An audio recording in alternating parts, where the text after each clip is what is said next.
Hello, Misfit Entrepreneurs. This is Dave Lukas, and welcome to another episode of the Misfit Entrepreneur, where it's our job to help you unleash your inner misfit and break through to higher levels of success, wealth, and fulfillment by bringing you the best insight and information from the world's top entrepreneurs, with a specific focus on their misfit side, the specific traits, habits, and secrets that have allowed them to thrive and succeed.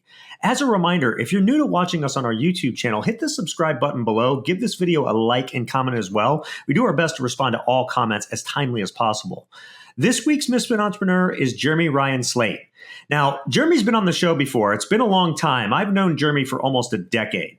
We started our podcast about the same time. We've shared the stage together at a number of events over the years. If you don't know Jeremy, he's the host of the Jeremy Ryan Slate Show. It's also been called the Create Your Own Life podcast.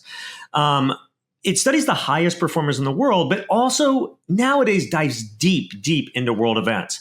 He studied literature at Oxford University, as well as holds a master's in the study of early Roman Empire from Seton Hall University. His podcast was named the #1 podcast to listen to by Inc. magazine, as well as top 40 under 40 by Podcast magazine. He also owns the Command Your Brand public relations agency with his wife, Brielle. Many of you that have listened to me for a while know that I love studying history, especially world and economic history. And part of that is because I love the topic, but the other part is because I run a financial education business and small investment fund, and I've done that for years. So I have to keep up on this stuff. And I've been wanting to do a show for a while on where things are going with the U.S. economy and where we fit into the history of the rise and decline of empires, because there are just some very striking parallels going on right now, especially to Rome. As a business owner or entrepreneur, where we are going affects you, not just like the inflation we're seeing, but the dollar being challenged as a reserve currency and other happenings. And who better to discuss this with than somebody who's got a master's in it, Jeremy. So let's jump in. Jeremy, are you ready to unleash your inner misfit? Yeah, let's do it, man. Hey, it's great to have you back on, man. Good to see you again, too. As we do with every guest, though, let's take a few minutes because you've got a unique story. You have changed over the years. You have gone through this transformation where you're getting to the big time. You're on a lot of big shows now, and probably be seeing you on Joe Rogan soon or something like that. But take a few minutes and just tell us, how'd you get to where you're at?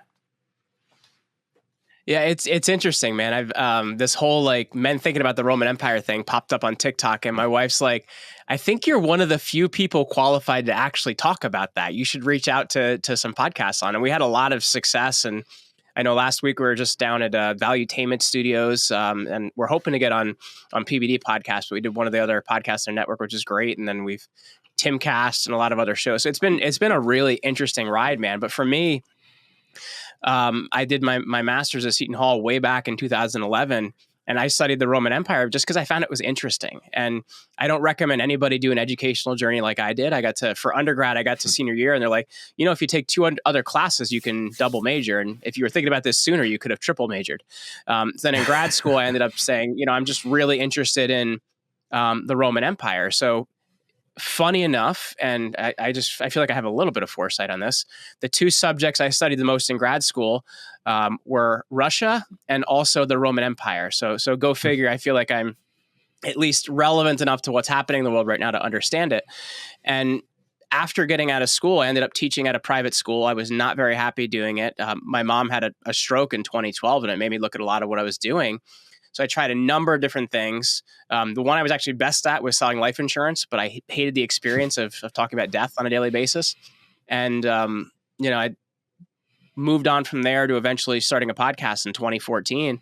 And it took off pretty quickly. And we started our company, Command Your Brand. And ever since then, we've been helping people to, appear on the right shows and really create impact. And a lot more recently, I've been talking about the Roman Empire as our show has shifted in the last couple of years, too.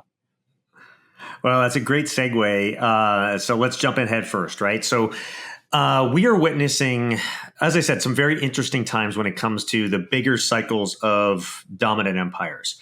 Currently, the U.S. is, for lack of a better term, has spent ourselves into oblivion. We have over $200 trillion in debt if you include our unfunded liabilities, and we're adding about $1 trillion every 100 days to the quote-unquote national debt that everybody watches. It's about $35 trillion.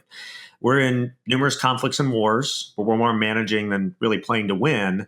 And by 2020, the dollar has lost about 98% of its buying power since 1971. And even in the last few years after COVID, we've lost another 25% of what's left. Anyone who goes to the grocery store or compares prices just a few years ago can see that. So on top of this, our political system is about as unpopular, I think, as ever, with the lowest approval ratings in history. We've got a president who shakes hands with thin air. A case can be made that, we're weaponizing the justice system for political use.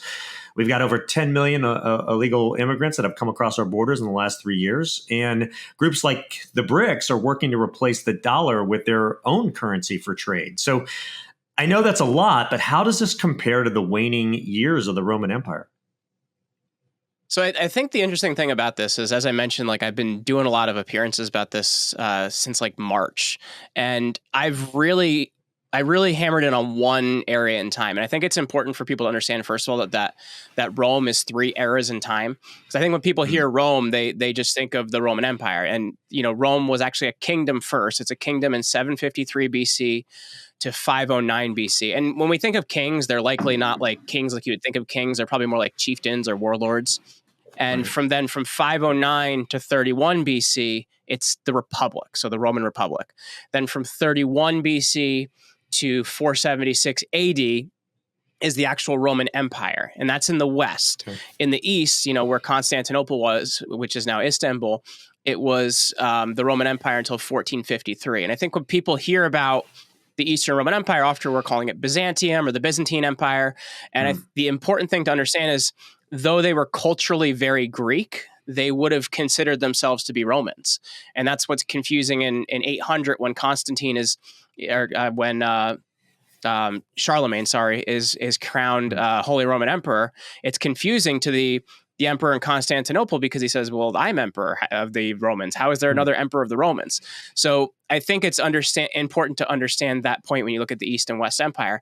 Now, when you're looking at kind of where we are in things, I don't know when you're going to publish this episode, but it got a little bit more complicated last week with the trial against Donald Trump, because I've been talking about Rome's crisis of the 3rd century. Because if you look at where we are, that is very much where we are. So I'm talking about the year 200 AD to around 284, 300 AD. So right in that time period. And okay. But if you look at what's happening with the Trump trial, that also denotes a fall of the Republic moment too. So we're kind of experiencing these two events at once. And I've been trying to wrap my head around it, Dave, because it feels like our political system and our economic system are aging differently, if that makes sense. So I think we're seeing these kind of two events happening at the same time. But if you want to look at the crisis of the 3rd century, the number one problem they have is inflation. By 284, there is 15,000% inflation. Another problem that they're dealing with is they just have immigration gone wild, and the central power is crumbling. And as I mentioned, the Western Empire ends in 476, so it lasts for almost another 190 years from 284 when Diocletian becomes emperor, and that's mainly because of his reforms. When Diocletian comes in, he tries to reform monetary policy, and he issues a new silver coin and a new gold coin. And he also changes how the military is structured to try and start handling the borders and things like that. So we do have kind of this reforming period that gives them a little stability. Diocletian is followed later on by Constantine, but you have the same problems after Constantine leaves in the West that you did earlier, where generals are basically raising an army, declaring themselves emperor, and spending into oblivion. So I can definitely talk about how we got there, but I know I've been talking for a bit, so I want to give you a chance to, I guess, kind of butt in and figure out where you want to go. I think we need to unpack it, right? And I think we need to unpack it in what it means. And we'll talk about this more as we go, but in the context of all right, I'm an entrepreneur of the business in this world. What does it mean to me? Because, inflation in the devaluation of the dollar is a huge thing for entrepreneurs. And that once you get into these eras like this, and at least from my study, it just is like a snowball rolling down the hill. And it gets worse and worse and worse because once you're that far in debt, you have to create more debt to fund it with, and it just grows on itself. It's like a leviathan, right? There's like no way out of it, Yes. and then it ultimately crumbles. Well, that's why they talk at some about point. bankruptcy. They're like, bankruptcy happens a little bit at a time and then all at once, right? Slowly, then suddenly, right? Yeah. And so we get an idea of the errors now. We get an idea of that. I think when most people think of the Roman Empire, they probably think of, like you said, that third era, the West, right? And the West had spread itself out, so far, and it was trying to manage all of that. And that was a challenge for it. But it also had, I would say, an unserious political environment too. Like it just became, the Senate and everything, lost its, I guess its power, not its power so much, but its sense of nobility to the cause of Rome, if that makes sense. And there was just a lot of rot in the Senate, decline, if you will. Well, there's that, and there's also I think people don't quite understand, the Senate in Rome wasn't a legislative body. What the Senate in Rome did, and it comes from where the Senate came from. The Senate was actually the advisory council to the kings of Rome. And so when the Senate functions, the Senate makes recommendation. It's up to, the consuls and the tribunes, who are the political figures, to decide if they're actually going to make this law and do something with it. So the Senate's only ever made... a better way to explain it for me is the leadership. It was bad leadership. Like overall, it was just became very, very poor leadership. It was like the Dilbert principle. You get to the highest point of incompetence, right? So sorry, go ahead. Yeah. Yeah, and then so I guess if you want to look at how did we get here in terms of the instability of Rome, in 96 AD you have Emperor Nerva, and he's the first of what's called the 5 good emperors, and they start a process. And these emperors reign for an average of 20 years, which is unheard of. The shortest reigning is actually Nerva, the first one. And so you have Nerva, Trajan, Hadrian, Antoninus Pius, and the last one is Marcus Aurelius, the one everybody talks about, this great writing emperor. If you want to blame the fall of the Western Emperor on any single person, you can blame it on Marcus Aurelius. He did a great job writing, but he breaks a process of the 5 good emperors. What they would actually do is they wouldn't name their offspring to be the next emperor. They would actually find the next closest qualified person to them, adopt that person, and you could adopt people as an adult, and you would get their money, their titles, their position, and everything else. And that's how you get this stability in this time period. And Aurelius changes that, because what he does is he names his very spoiled son Commodus to be the emperor along with him when he's still a teenager in 180, and he'll be emperor from until 192. But when he dies in 192, it's what's called the year of the 5 emperors.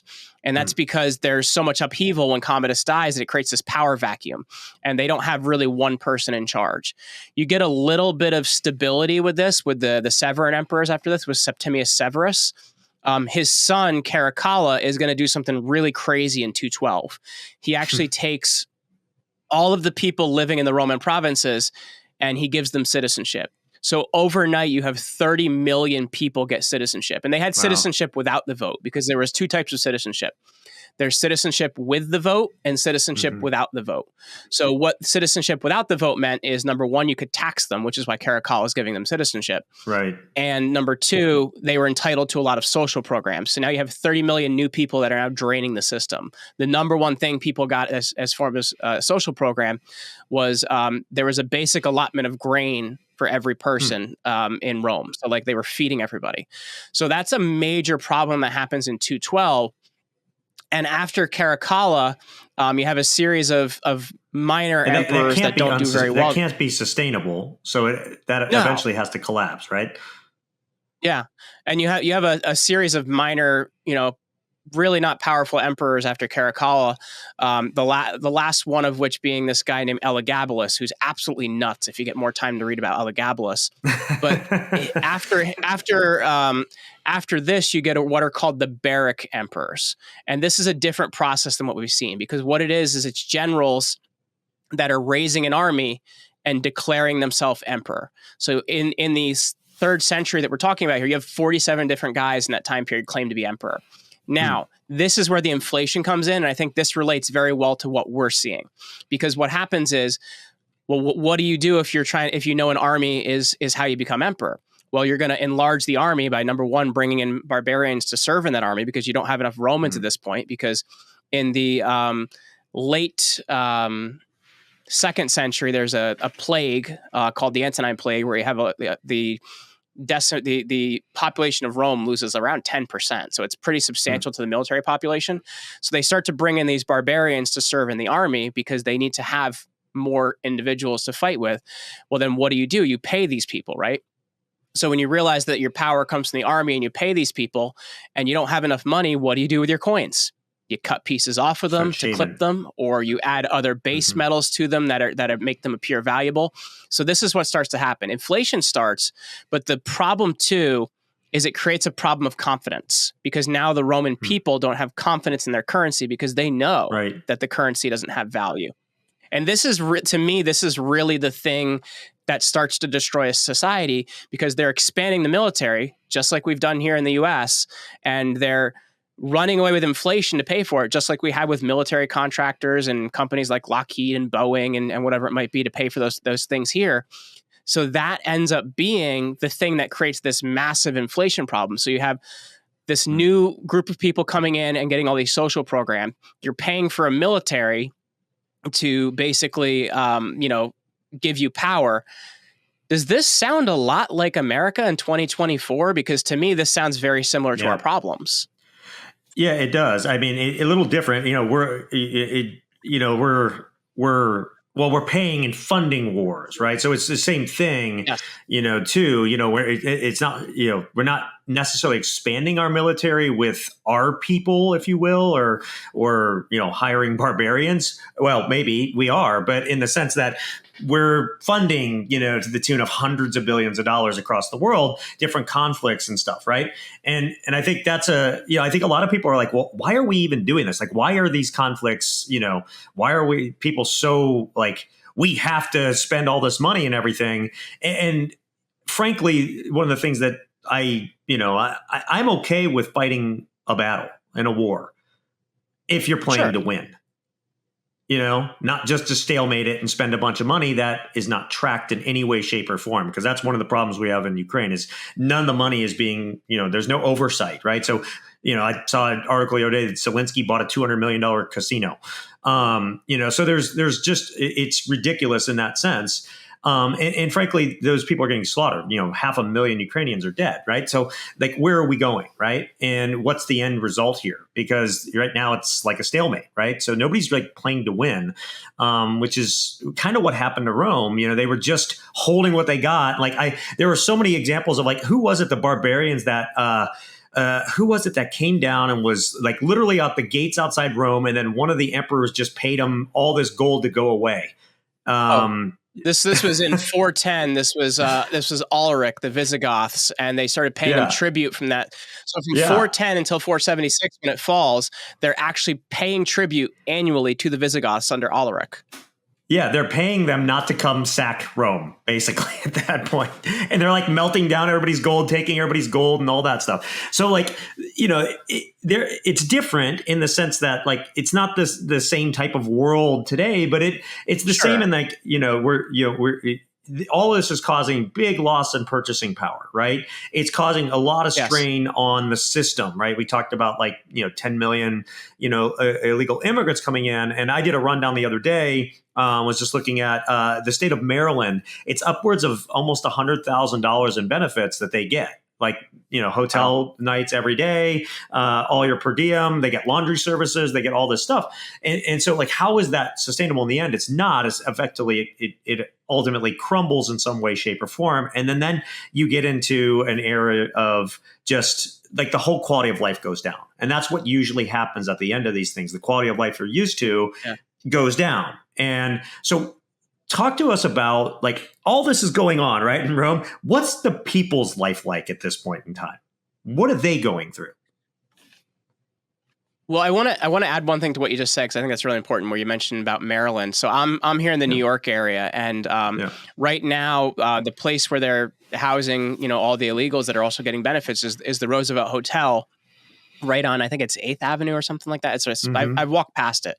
There's actually a dumpster out front of this hotel, Dave, where the illegals are throwing away a lot of the free things they've gotten, like strollers and stuff like that. They're brand new with the tags and stickers and stuff still on them, but they don't want them and they're just throwing them away. Like, to me, and your tax money has paid for those things. That's wild. Right. But anyway, I guess looking at how the regular being undisciplined. So sorry, go ahead. Yeah. And so I guess the thing you have to understand in this time period is what you're losing is what it means to be Roman. And that's what's being lost for the regular people.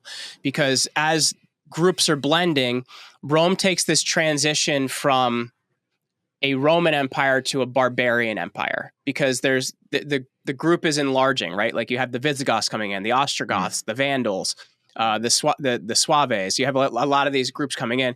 And I apologize for any pronunciation errors that happen here, because I know there's going to be people out there be like, you said it wrong. Sometimes I do. I'm from New Jersey. We say things wrong.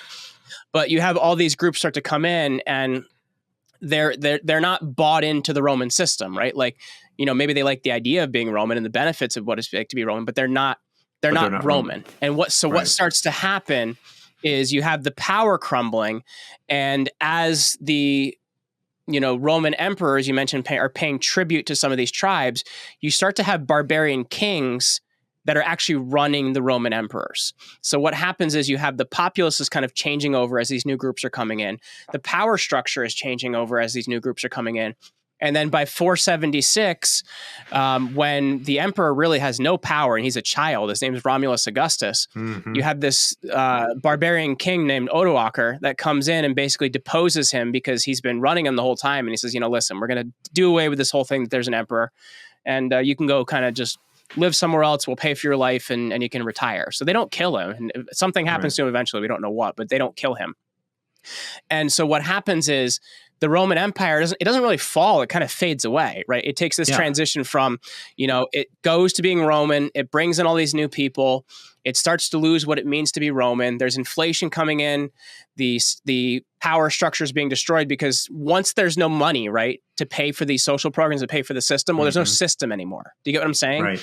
So the system doesn't really collapse. It kind of fades away. And then once that there is no system, well, the barbarians that have been moving in for hundreds of years don't need it anymore. Does that make sense?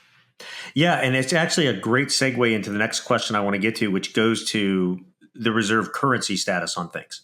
Like I said in the beginning, I'm not obviously understanding like history to the different emperors and all the dates and all stuff like you do. But one of the things that I do study a lot and that I really have an interest in is the economic side of it, right? And you probably know this, you probably read it, but the famous investor, arguably probably the greatest hedge fund manager ever, is Ray Dalio. And he wrote a book called The Changing World Order. Now, when I say that, I don't mean like world order, like, the emperor or anything like that. But in it, of eating yeah, exactly. But in it, like he talks about the cycles of empires, and he talks a little bit about Rome, but he really goes back to the last few that we've had, which is the Dutch Empire to the British, and then the US and China today. And the key to every dominant world power is having the reserve currency throughout the world. But this dominance really changes in cycles about every 200, 250 years or so is what he shows. And one thing that I've learned from studying world history and the markets is that things a lot of times can go on much longer than you'd expect them to. Like Rome probably lasted a lot longer than people, think it should have, right? But it still did. And whether it's a world power, like a bull market cycle or anything like that. But eventually they end. And for a dominant power, that end is marked by them losing their reserve currency status. And so like right now, like the US dollar is still the king. But you can see over the last 20 or so years, the US dollar as a percentage of transactions around the world is going down. Like it peaked and it's going down to where it's in the 50% or so range now. So it's got a long way to go before it's, really something to write home about, if you will. But we also have groups like the BRICS and stuff that are working to, stop going around the dollar. And the reason for everybody, so you know this, Jeremy, and it's a little long-winded, but we'll get to the question here in a second. The reason this all happened, right, is in 1944, after World War II, Europe is leveled. Japan, gone, right? Like if you saw Europe, it literally was just leveled to the ground. There were like every building, right? For the most part. And Britain too. Britain had been bombed over and over and over again. And so who's left and who is the king is the United States.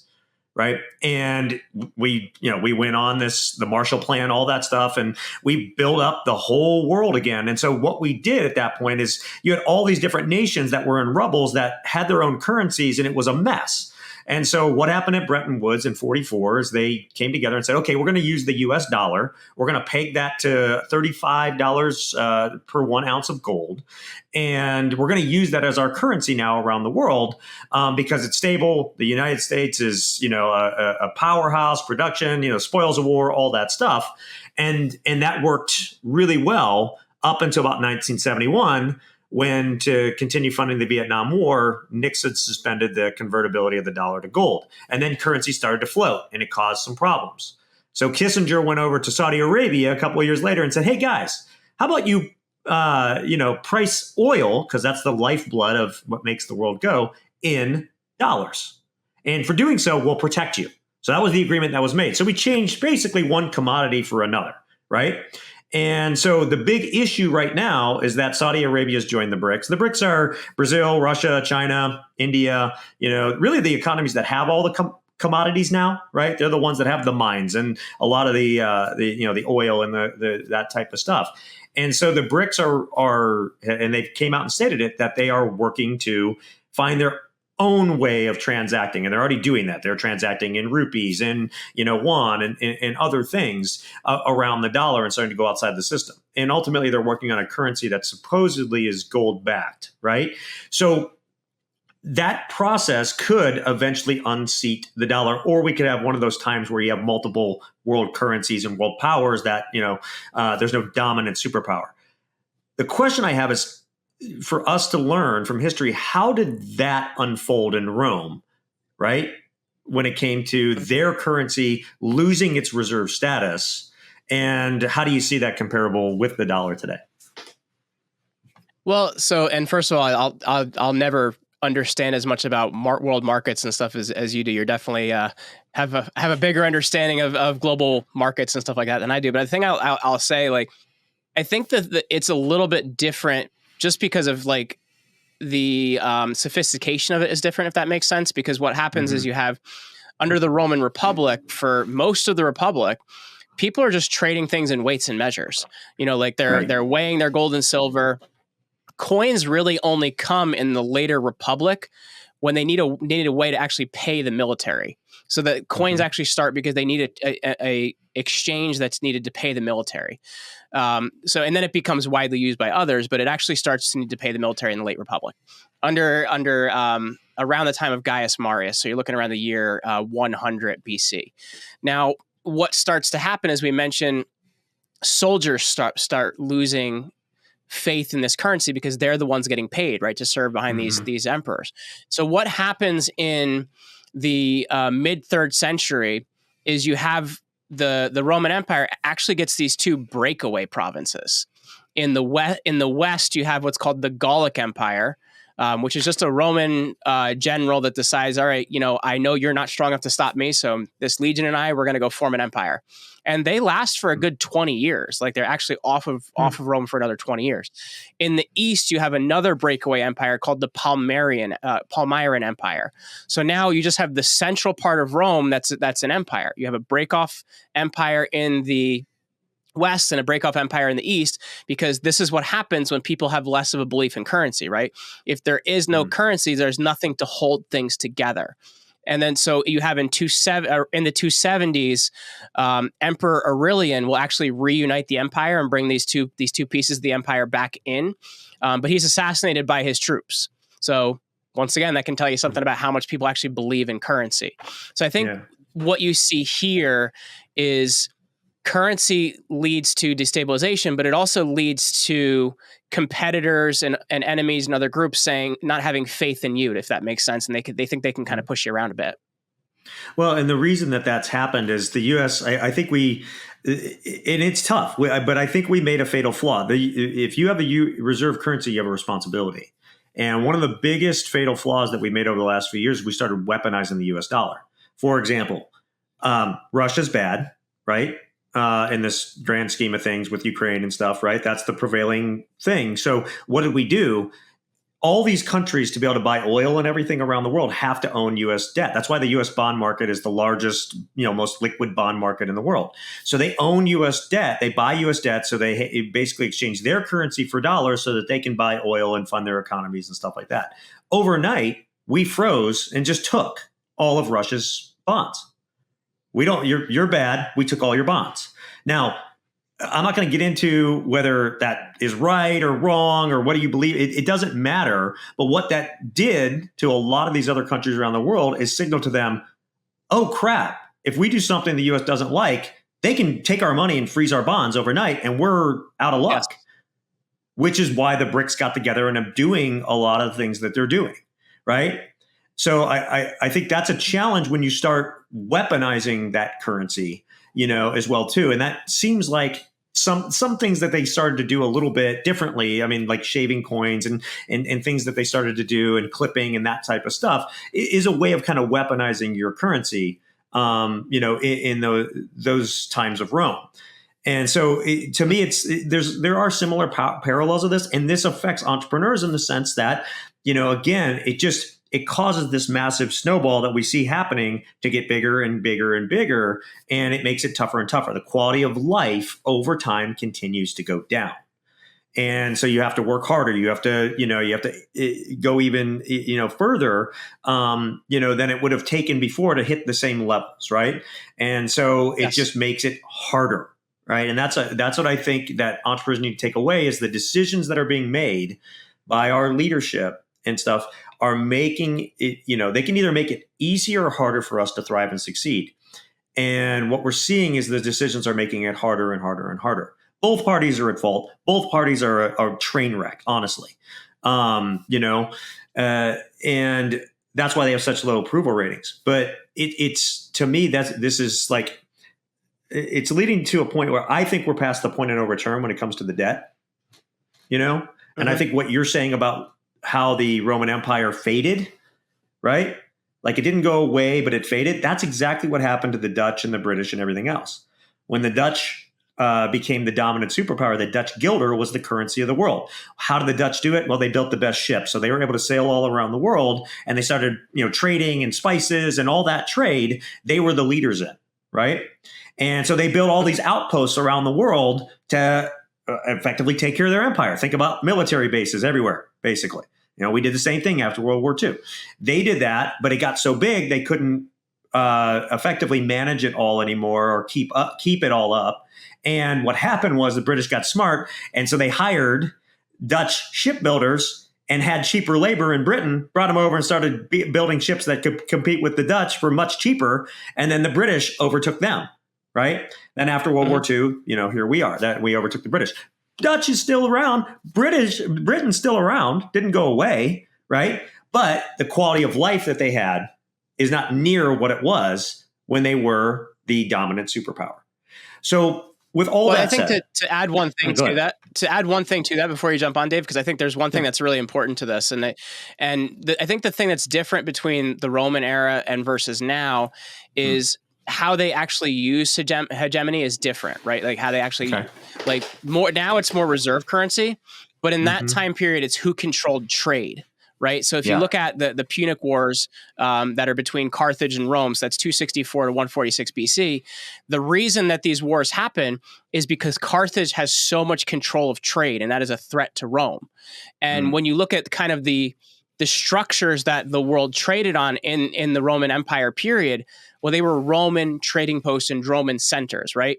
So when Rome starts to lose power and is not able to maintain these trading centers, that is when people say, well, we don't need Rome anymore because we don't need these ports and we don't need these places. So like actually to own the trading structures is what was actually more of like, it's not the reserve currency, but it's more like the reserve system, if that makes sense. So if you're losing the trading center structures, that's when people no longer need the Roman Empire globally anymore. Well, and actually that is kind of what we're seeing today because the U.S. trade, our export is the U.S. dollar. And so if we're not able to export as many dollars, or it gets more expensive to do that, which is why interest rates keep going up and stuff like that, because our debt, right, is so much, and people are not buying as much of it. In fact, China is dumping it. China's sold the most bonds that it ever has over the last few years, and continues on that path. And so they're getting rid of it. It makes it more expensive because you have to effectively pay more for people to take it, and so it makes our export harder and harder. And so it's a trade issue. It becomes a trade imbalance and stuff, and that causes more. I don't have time to get into where that goes, but ultimately it still goes to a lower quality of life in the end, right?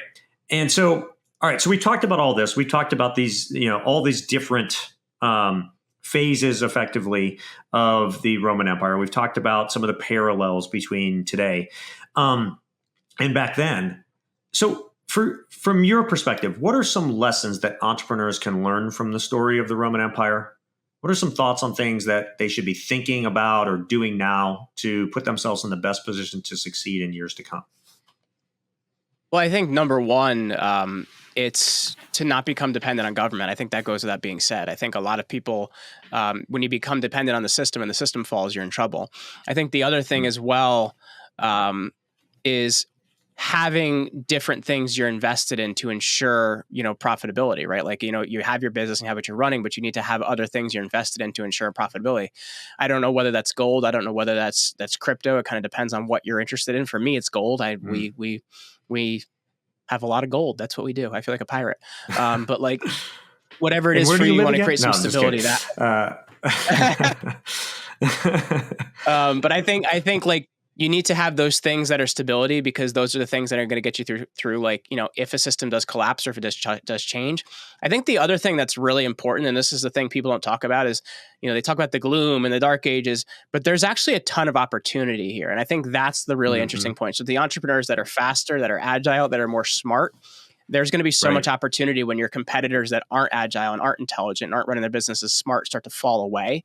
So I think that's the number one thing, is finding out, sure, you should be diversified, but find your opportunities and dive in deep and do a better job than the people around you, because your competition is going to start to fall away, but you can kind of move into whatever this new way of being is, right? I think that's really interesting, because if you look at the fall of the Roman Empire, if you look at the fall of the Roman Empire, even though there's barbarian kings in charge, there's still wealthy Romans that are now wealthy, parts of the barbarian empire. It's so if you can set yourself up to transition with whatever this is and just kind of ride it out, you're in better shape.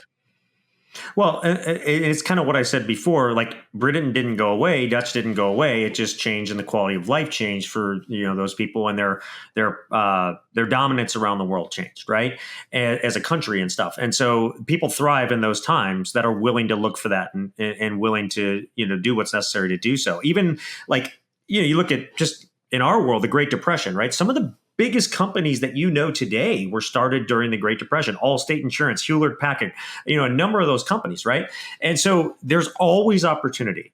And I think maybe that's the best piece of advice you're saying here, is there's always opportunity for those that are willing to look for it and willing to do what it takes. It may be harder than it was in the past, but that also means it's harder on everybody else too. It's an equal playing field, right?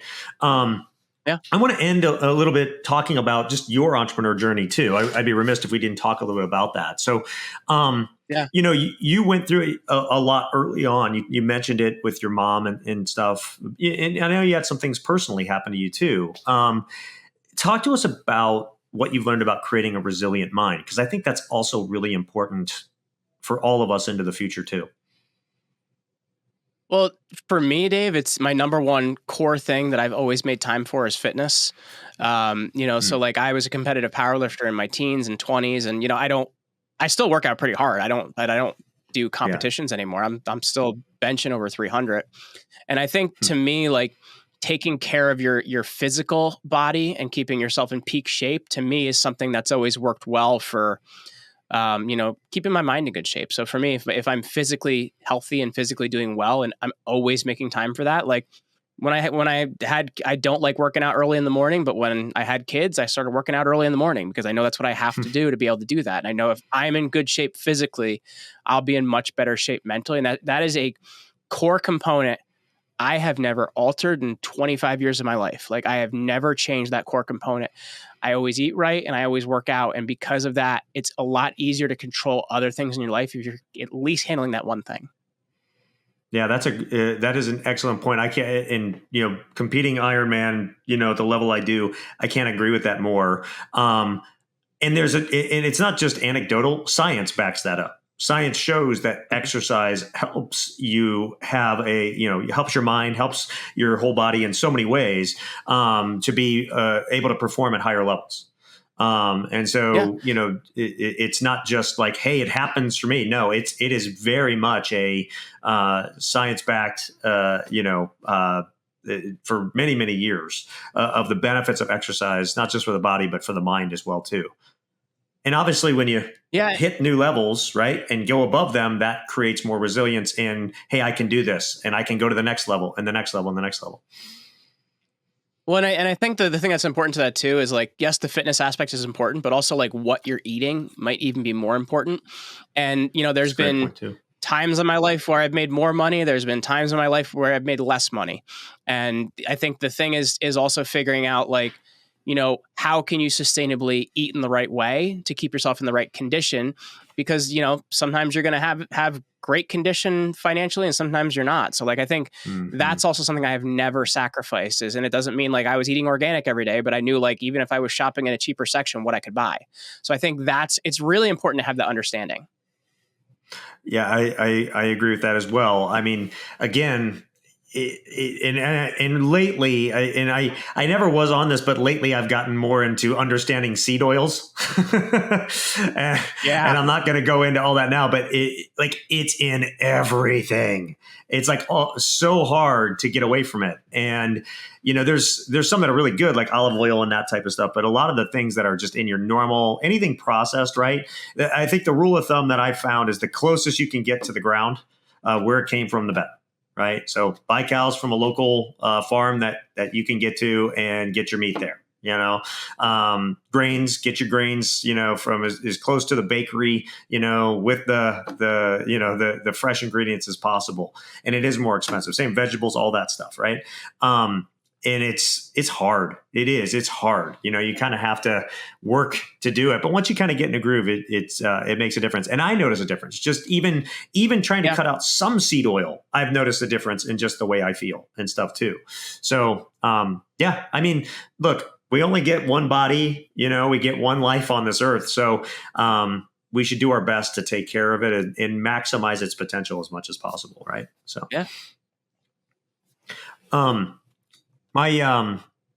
I guess my last question for you before we get to your Misfit 3 is, what are the most important habits that you've cultivated over your career to succeed and stay successful, besides working out, obviously? So well, working out's a given. That's number one thing. But like number two, like I am always reading, like even if it's an audiobook, like I'm always reading. I think that's vital. And I don't know if a lot of people like this, but I don't read business books because I feel like there's just too many of them out there. I'm reading history books. And I usually as I've been talking about the Roman Empire now recently, I've been reading a lot more of that stuff just to freshen up on what I studied, but also like learn more about the things I didn't know, because obviously I don't know everything. But typically what I am reading when I'm not doing that is I read a lot of biographies and autobiographies of people that have done big things. So like I've read a really great book. David McCullough it was obnoxiously long. I think it was like 74 hours, but it was a great biography of George Washington. I learned so much about things I can apply in my life from studying George Washington. So I am constantly reading. I think is important, but also like, I think just I've made time for my family, and I think that's really important. Like I have two little girls, 3 and 5, and we have our third coming any day now. So I guess it's about to get a little bit more crowded in my house. Yeah. Congratulations on that, by the way. Thank you. I've tried to make as much time for my family as physically possible. And I know like, it's not always perfect. It's not always ideal, but at the same time, like it's making time for that has just been really important. Yeah, I think more as an entrepreneur, we are always driving, right? And it's always to the next thing, and we can easily lose sight of the things that really, really matter, because at least having been there and been that person who for years drove and, I don't have time for this. I don't have time for that, and then you got to a point where I could exit a company or a couple of, different companies and stuff and be able to slow down a little bit. Even now, when I work in companies and consult and do that stuff, I have changed everything of how I do it. Right. So like everything revolves, like you fit into the times that are available after I've got all of that focus, if that makes sense. Right. It's not like I fit that stuff in. It's the opposite now. Because, looking back, there are things that I never say I'll regret, because everything that had to happen exactly as it did to get to where I'm speaking to you right now. There are things that I'd learned. Maybe I do differently, but I don't regret it. But there are definitely things that I've learned and, changed my view and focus on over the years when it comes to what's truly important. And if anybody as entrepreneurs hasn't sat down, take a Friday, take the day, and sit down and say, what's truly important to me? What do I really, really want? Who am I? What are my core values? What really matters? If you take the time to just get a notebook and write those answers out and go third level deep, second, third, fourth level deep, challenge yourself on those questions, the outcome of that will radically change probably how you pursue and do things in your life. So thoughts on that? I mean, probably did the same. Yeah, no, I think you kind of covered it for me, man. Like I'm 100% in agreement. Yeah. Yeah. I mean, I think at some point all entrepreneurs need to go through that. Right. Then it's maybe one of the most important things that we've talked about today for people to take away. Yeah. Okay, it's time for Jeremy's Misfit 3. These are the 3 things that he wants you to take that you can put in your life, your business, make a difference for yourself starting today. And the way that I always frame this to every guest that comes on the show is I say, hey, look, if you were going to leave this earth tomorrow and you can only leave behind your best 3 pieces of wisdom for the generations that come after you to help them live their best life, what would those 3 things be? So, Jeremy, what are your Misfit 3? So the first one I would say is that history doesn't repeat, but it does rhyme. So I think that's really important, is to having that understanding. You're going to operate a lot differently in what you're trying to understand and what you're trying to do. The second thing I would say is family is everything. So you need to make time for family, no matter what it is, and no matter how you structure your life. And the third thing I would say, and I think a lot of people may not be happy with this, is there is no substitute for hard work. Everybody wants a shortcut. They want an easy way. And like, there is no easy button in life, except if you're going to work harder. Oh, I love it. I love that last one. It's an excellent Misfit 3. If people do want to learn more about you, where should they go? So if they want to find out more about us, we've talked a lot about empires and how they rise and fall. And what we really do is to help people preserve and grow the empire they have, whatever that business is they're trying to get out there. And the number one way to do that, I believe, is by getting on podcasts and by growing your brand and getting people to know who you are. So I put together a really great resource for people that they can read how to do it, get it into action, and start doing that today. So if they head to commandyourempire.com, they can get the free Command Your Empire resource, which will help them to preserve, grow, and expand their empire. Excellent. We'll link to all that in the show notes. The best show notes in the business. No offense, Jeremy, for reasons I will talk about more in a second. But first, for those of you that are new to the Misfit Entrepreneur, it's your first episode with us. It is wonderful to have you with us, and I hope you become a regular listener, subscriber, watcher of the show. For all of you that are with us week in and week out, I cannot thank you enough for your support of the show. You are what makes this go in over 100 countries every single week, so thank you, thank you, thank you. And make sure and go out and check out the show notes for this episode. They are the best in the business. Why? Because I do them myself. As part of my habits, personal growth routines. Every single week I go back through these episodes and I take my best pieces of wisdom, insight, tips, habits, tricks, things like that from amazing guests like Jeremy, and I share those with you. So check those out. And then go out and give this episode a rating and review. Like and comment on it. Help share Jeremy's message, because we all know, and I say this in every episode, one great episode can change someone's life. Maybe something that Jeremy shared today was that missing link you were looking for to get to your next level. So go out and give this episode a rating and review. And again, Jeremy, thanks again for coming on, man. It's so great to see you again and sharing all your wisdom and insight today. Absolutely, man. And it's kind of surprising to see, to realize we've known each other for just about a decade. That's kind of wild, man.